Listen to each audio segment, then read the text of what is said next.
Bonjour à tous et bienvenue sur ma chaîne Vali, raconte-moi une histoire. Je vais poursuivre avec les contes de sagesse des 4 éléments. Nous passons au conte de l'air. Très belle écoute à tous. Bien ou mal? Le vent du large est, chacun le sait, libre, vaste et savant.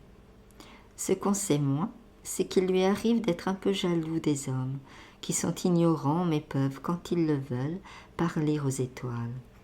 Car le vent, le grand vent du large, parle à tout ce qui est sur terre, mais n'a pas accès au ciel. Les étoiles auxquelles il peut s'adresser sont les seules étoiles de mer, dont les histoires de chasse à la moule sont assez ennuyeuses après quelques siècles. C'est pourquoi le vent, qui peut être un ami, sait également être un terrible ennemi. Les jours où sa jalousie l'emporte et où l'envie de partager le secret des hommes le pousse à créer des tempêtes. Peut-être le vent pense-t-il qu'un jour une vague sera assez haute pour toucher le ciel. Un jour qu'il s'amusait le long des falaises à retourner les mouettes, le vent se sentit observé par une curieuse petite fille dressée bien droite en haut de la pique. Il vint lui tirer un peu les nattes, essaya de la bousculer, mais la petite, bien ancrée sur ses 2 jambes, le regardait toujours de son air désapprobateur. « Eh bien, lui dit le vent, qu'as-tu donc à me regarder comme ça ?»« Ce n'est pas bien ce que tu fais là, lui dit-elle. »« Quoi donc ?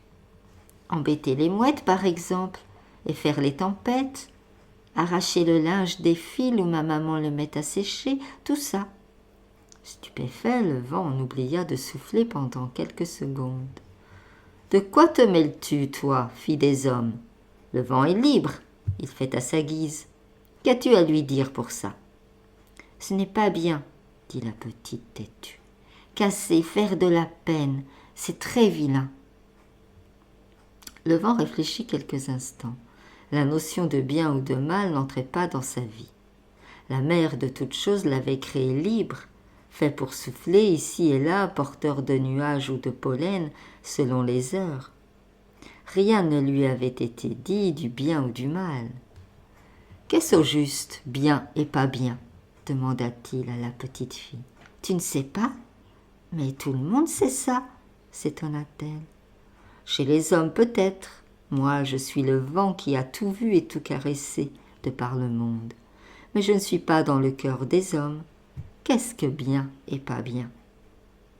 Jugeant que décidément ce vent était bien ignorant, la fillette lui répondit d'un air assez dédaigneux. « Bien, c'est quand tu fais bien les choses, que tu obéis aux grandes personnes, que tu ne fais pas de bêtises.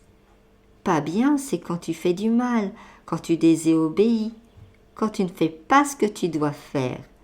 Toi, ce que tu fais n'est pas bien. » Le vent, qui a librement tout vu sur la terre, ignorait qu'on pût juger autrui en ces termes. S'il avait eu des doigts, sans doute aurait-il tapoté le bord de la falaise. Au lieu de quoi, il secoua quelques herbes. Il commença à réfléchir à voix haute. Pourquoi ce que je fais ne serait-il pas bien ? La mère de toutes choses m'a créé pour souffler. Je souffle. Les nuages qui viennent arroser ton jardin, qui les amène si ce n'est moi ? Et qui les ramène pour laisser au soleil un beau ciel lavé, si ce n'est moi ? Les bateaux des hommes, qui les a longtemps poussés de par la mer ? Et crois-moi, ils sont lourds, vos bateaux. Il fallait souffler fort.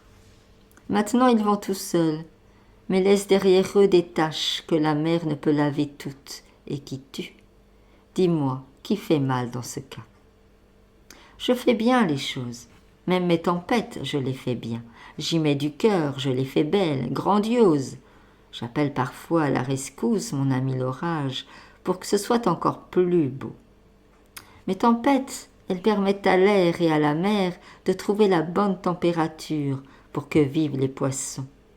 Qui puis-je, moi, si les hommes n'aiment pas mon travail, si toujours ils craignent ce qu'ils ne peuvent pas maîtriser ? Tu parles d'obéir, enfant, mais je suis né libre. Je ne sais pas obéir, si ce n'est à la nature que notre mère à tous a mise en moi.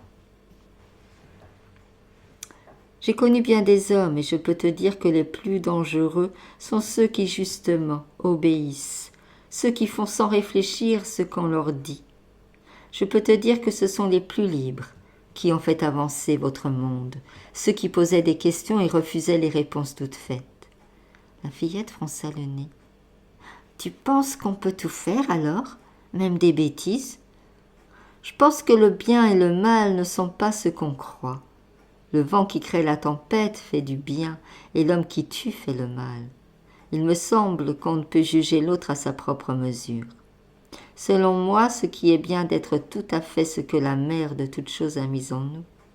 Pour moi, d'être le vent du large, pour toi, d'être une fille des hommes. C'est quoi être une fille des hommes?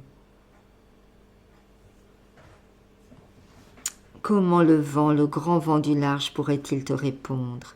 La réponse est en toi, comme une graine qu'il te faut arroser et aimer pour ce qu'elle pousse et devienne. C'est pourquoi elle a été créée.